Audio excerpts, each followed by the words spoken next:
our topic is fraction. So let's start. तो इसमें हमें सबसे पहले इसका फॉर्मेट जानना होता है. इसका फॉर्मेट है x by y. तो इसमें x जो है मतलब जो डिवाइड लाइन के ऊपर है उसे हम कहते हैं न्यूमरेटर और जो डिवाइड लाइन के नीचे है उसे हम कहते हैं डिनोमिनेटर. चलो एक एग्जांपल लेते हैं. हमने एग्जांपल ले लिया 1 बाय में 2. इसमें न्यूमरेटर क्या हुआ? इसमें न्यूमरेटर 1 हो गया और डिनोमिनेटर 2 हो गया. तो ये हमें क्या रिप्रेजेंट कर रहा है? ये मतलब हमारे पास कोई थिंग है, उसके हमने 2 पार्ट्स करे हैं. 1 ये हो गया और दूसरा ये हो गया. तो हमें टोटल 2 पार्ट्स है हमारे पास, तो हमने उसको डिनोमिनेटर पर लिख दिया और हम रिप्रेजेंट एक पार्ट को कर रहे हैं तो उसको हमने न्यूमरेटर पर लिख दिया. तो मतलब हम 2 पार्ट्स में से एक पार्ट को रिप्रेजेंट कर रहे हैं. 1/2 यही शो करता है. चलो अब हम लाइक फ्रैक्शन और अनलाइक फ्रैक्शन को पढ़ते हैं.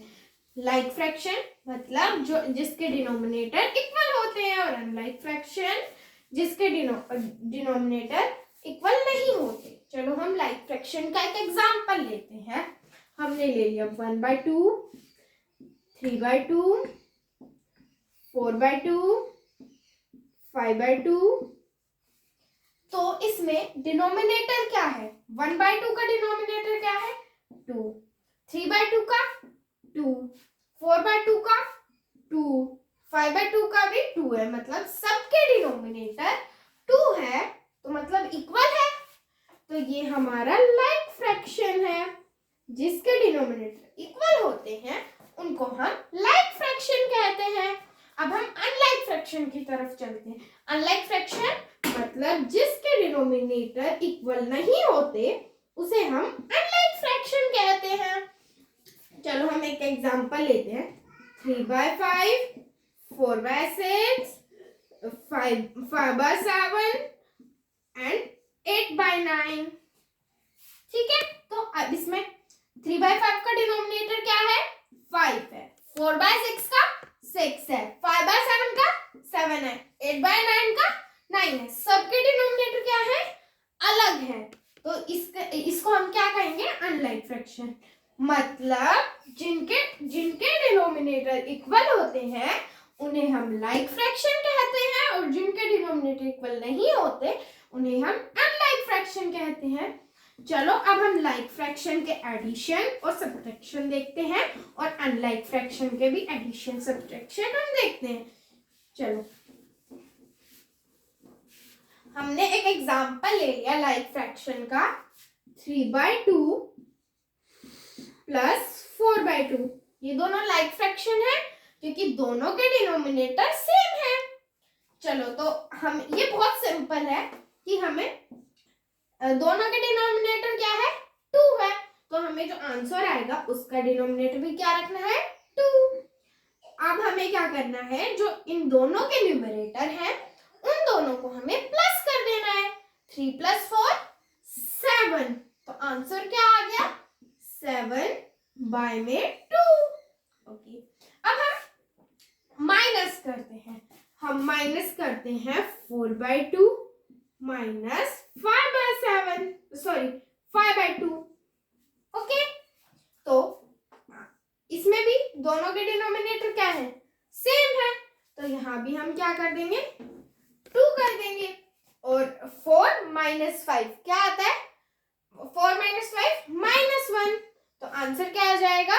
-1/2. ये इसका आंसर आ जाएगा. चलो अब हम अनलाइक फ्रैक्शन के एडिशन एंड सब्ट्रैक्शन को देखते हैं. उसमें हमें एलसीएम लेना होगा और फिर जाके हमारा आंसर आएगा. चलो हम एक एग्जांपल लेते हैं कि 5/7 प्लस 3/4. दोनों के डिनोमिनेटर क्या है?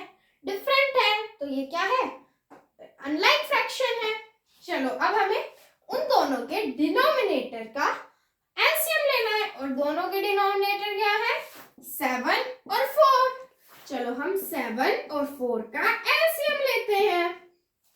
7 किसके टेबल में आता है? 7 ना तो 2 के टेबल में आता है, ना 3 के टेबल में, ना 4 के टेबल में, ना 5 के टेबल में, ना 6 के टेबल में, ना 7 के टेबल में आता है, क्योंकि ये एक प्राइम नंबर है।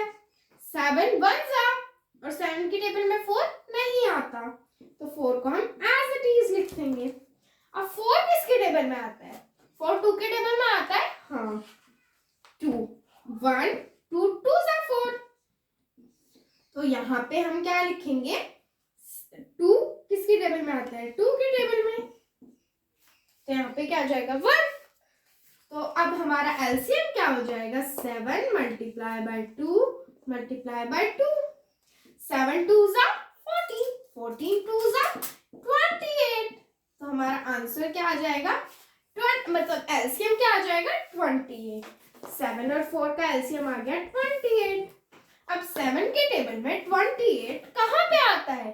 7 4 तो multiply by numerator, numerator is 5, then plus 4 4 7 28 multiply by 3, okay, then 4 into 5 is equal to 20 plus 7 3 21 by 28। चलो अब आंसर क्या आ गया? 20 plus 21 is equal to 41। तो आंसर आ गया हमारा 41 by 28। चलो अब हम इसके सब्ट्रैक्शन पर चलते हैं। सब्ट्रैक्शन में हमने एग्जांपल लिया है, चलो हम इन दोनों को ही सब्ट्रैक्ट कर लेते हैं। 5 by 7 minus 3 by 4। हमें वापस से 7 और 4 का एलसीएम लेना है, जो कि हमने यहाँ पे ले रखा है। 7 7 1 7 7 1 7, then 4 4 as it is, 2 1 2 2 2 1 1। तो एलसीएम क्या आया था हमारा? 28। चलो तो यहाँ पे हम 28 लिख देते हैं। 7 की टेबल में 28 कहाँ आता है? 7 4 28, then multiply by 5 minus 4 7 multiply by 3, then 4 5 20 minus 7 3 21 में 28। हाँ 21 minus 20 करेंगे तो 1 आएगा, बट 20 minus 21 करेंगे तो हमारा -1 by 28 आ जाएगा। हमने लाइक फ्रैक्शन का भी एडिशन सीख लिया और अनलाइक फ्रैक्शन का भी, और लाइक फ्रैक्शन का सब्ट्रैक्शन भी सीख लिया और अनलाइक फ्रैक्शन का भी। चलो अब हम मल्टीप्लिकेशन, फ्रैक्शंस का मल्टीप्लाई कैसे होता है, मल्टीप्लिकेशन कैसे होता है। चलो अब हम मल्टीप्लिकेशन ऑफ फ्रैक्शन देखते हैं। इसमें हम कोई एग्जांपल लेते हैं। हम दो फ्रैक्शंस लेंगे और हमें उन दोनों को मल्टीप्लाई करना है। सिंपल नंबर्स का तो आता ही है, जैसे 4 into 5 is equal to 20। अब हम फ्रैक्शंस का लेते हैं। फ्रैक्शन में हम लेते हैं 33 by 11 मल्टीप्लाई 6 by 3। हमने ये ले लिए। ये दोनों क्या है? अनलाइक फ्रैक्शंस है। चलो अब हमें ये दोनों अनलाइक फ्रैक्शन है, तो अब हम इनको मल्टीप्लाई करते हैं। तो हमें यहाँ पे कुछ नहीं करना। चलो जैसे 3 1 ओके, और 3 की टेबल में ये 2 पे भी आता है, 3 2 ओके, देन 3 1 3 2 6। अब यहाँ पे 11 1 एंड 11 3 नीचे क्या बच गया? 1, ठीक है। 3 2 6 by 1। अब किसी भी न्यूमरेटर के नीचे जब डिनोमिनेटर में 1 होता है तो मतलब उसकी कोई, हम यहाँ पे 6 by 1 भी लिख सकते हैं। It is not wrong, but we can write it also 6। It is right also. अब हम इसको एक और तरीके से भी काट सकते हैं, मतलब इसकी कटिंग कर सकते हैं और मल्टीप्लाई कर सकते हैं। चलो हम यहाँ पे लिखते हैं सेम 33 by 11 मल्टीप्लाई 6 by 3। यहाँ पे हम डायरेक्ट यहाँ से भी कट कर सकते हैं कि 3 1 3 11s are, because 11 threes are 33. So 3 into 11 is equal to also 33. Then we can cut 11 with 11 and the answer is 6 by 1 और 6 are equal. अब हम एक और एग्जांपल लेते हैं. दूसरा एग्जांपल है हमारा 6 by 4 मल्टीप्लाई बाय 5 by 4. अब देखो हम इसको डायरेक्ट 4 से 4 कट कर देंगे तो ये हमारा गलत हो जाएगा, क्योंकि हमें ऐसे कट नहीं करना होता. हम या तो इन दोनों को कट करें या फिर इन दोनों को कट करें, पर हम ना ऐसे कट कर सकते ना इसको इससे कट कर सकते. According to rule we can cut 4 with 5 and 4 with 6. चलो तो अब हम ऐसे कट करते हैं. हम मतलब ऐसे कट कर सकते हैं. 2 2s are 4, okay, and 2 3s are 6. ऐसे नहीं कर सकते कि इसको तो हमने 2 से कट कर दिया और इसको हमने 3 से कट कर दिया. हमें ऐसे नहीं करना है. हमें अगर हमने इसको 2 के टेबल से कट करा है तो इसको भी हमें 2 के टेबल से ही कट करना होगा. अब हमारा क्या आंसर आएगा? अब क्या 2 और 3 कट हो रहे? नहीं. 2 और 5 कट हो रहे? नहीं. 5 और 4 नहीं. 4 और 3 नहीं. तो अब हमारा क्या आंसर आ जाएगा? 3 मल्टीप्लाई बाय 5 डिवाइड में 2 मल्टीप्लाई बाय 4. आंसर क्या आ जाएगा? 5 3s और 3 5s 15 बाय 4 2s 8. तो हमारा इसका क्या आंसर आ जाएगा? 15 बाय 8. चलो अब हम डिवीजन ऑफ फ्रैक्शंस पे चलते हैं. डिवीजन ऑफ फ्रैक्शन का हम एक एग्जांपल लेते हैं. हमने एग्जांपल ले लिया 11 बाय 7 डिवाइडेड बाय 22 बाय 21. तो ये डिवाइड में यहाँ हम डायरेक्ट कट नहीं कर सकते. हाँ, यहाँ भी हमें कट ही करना है, पर हम डायरेक्ट कट नहीं कर सकते. चलो हम इसको एक और फॉर्म में लिखते हैं. जैसे हमने यहाँ डिवाइड लाइन का यूज करा था, इसको डिवाइड लाइन में लिखते हैं. 11 by 7 divided by, divide line मतलब डिवाइड लाइन 22 बाय 21.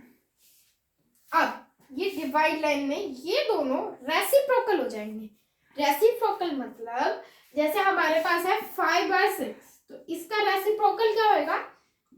इसका रेसिप्रोकल हो जाएगा 6 बाय 5. मतलब जो डिनोमिनेटर है वो न्यूमरेटर बन जाएगा और जो न्यूमरेटर है वो डिनोमिनेटर बन जाएगा. चलो अब ऐसे ही इसका भी करते हैं. और यहाँ पे हमारा डिवाइड का साइन था ना, ये मल्टीप्लाई के साइन में चेंज हो जाएगा. चलो अब हम करते हैं इसको 11 बाय 7. यहाँ साइन चेंज हो जाएगा मल्टीप्लाई में और ये रेसिप्रोकल हो जाएगा. रेसिप्रोकल मतलब डिनोमिनेटर क्या है? 21, वो क्या बन जाएगा? न्यूमरेटर. एंड इसमें न्यूमरेटर क्या है? 22, ये बन जाएगा डिनोमिनेटर. चलो हम इसको कट करते हैं. 7 1s 7 3s. अब 11 1s एंड 11 2s. अब क्या 3 2 से कट हो रहा है? नहीं होता. चलो तो इसका आंसर क्या आ जाएगा? 3 by 2. मतलब if we divide 11 by 7 by 22 by 21, so the answer will be 3 by 2. चलो हम एक और एग्जांपल लेते हैं डिवीजन का ही.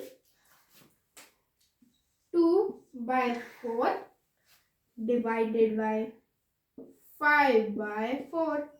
चलो हम डिवाइड लाइन से लिखें इसको. 2 by 4 डिवाइड लाइन 5 by 4. ये क्या हो जाएगा? रेसिप्रोकल. 5 by 4 का रेसिप्रोकल करें इधर हम 5 by 4 का बन जाएगा 4 by 5.